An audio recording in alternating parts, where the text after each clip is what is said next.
दोस्तों, पेरू से बहुत बड़ी खबर सामने आई है। साउथ अमेरिका का ये खूबसूरत देश आज क्राइम की आग में जल रहा है।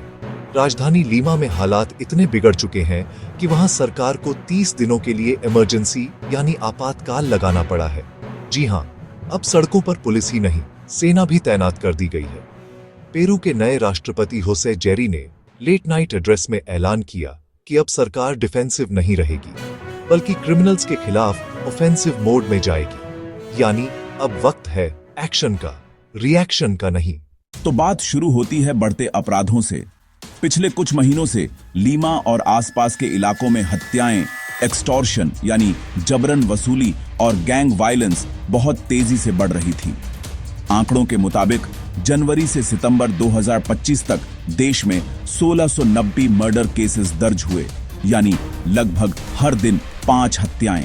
अब सोचिए, इतना खूबसूरत शहर जहां पर पर्यटक घूमने जाते हैं, वहां लोग अपनी जान बचाने के लिए घरों में बंद हैं।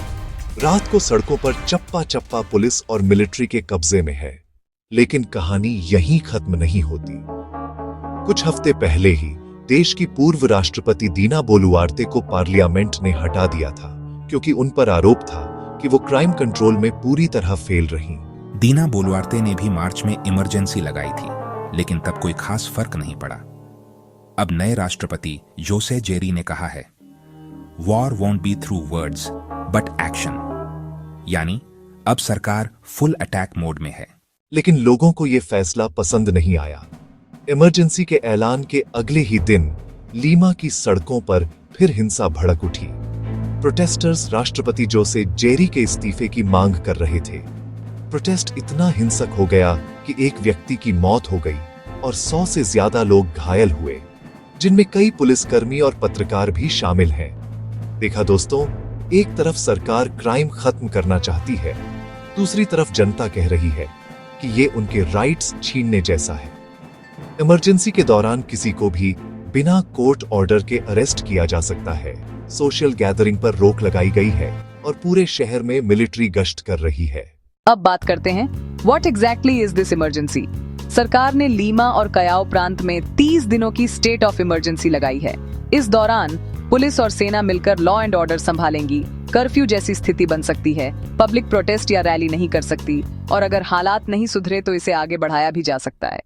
लोकल लोगों से बात करें तो वो डरे हुए हैं। कई लोग कह रहे हैं कि अब बाहर निकलने में डर लगता है। दुकानदार रात में दुकानें जल्दी बंद कर रहे हैं। इकोनॉमी पर भी असर दिखने लगा है। टूरिज्म, जो लीमा की लाइफलाइन है, वो लगभग ठप पड़ गया है। लोगों को उम्मीद है कि सरकार क्राइम के खिलाफ सख्त एक्शन लेगी, लेकिन डर ये भी है कि कहीं ये इमरजेंसी ह्यूमन राइट्स पर हमला न बन जाए। इंटरनेशनल लेवल पर भी ये खबर हलचल मचा रही है। कई देशों के ह्यूमन राइट्स ऑर्गेनाइजेशंस ने कहा है कि पेरू को लॉ एंड ऑर्डर संभालने की जरूरत तो है, मगर लोकतंत्र को कुर्बान करके नहीं। मीनवाइल, यूएन ने कहा है कि वो स्थिति पर नजर रखे हुए है। अगर हम गहराई में जाएं, तो पेरू की यह स्थिति सिर्फ लॉ एंड ऑर्डर की नहीं, बल्कि सिस्टमिक प्रॉब्लम की निशानी है। पॉवर्टी, अनएम्प्लॉयमेंट और पॉलिटिकल इंस्टेबिलिटी ने लोगों को हिंसा की तरफ धकेल दिया है।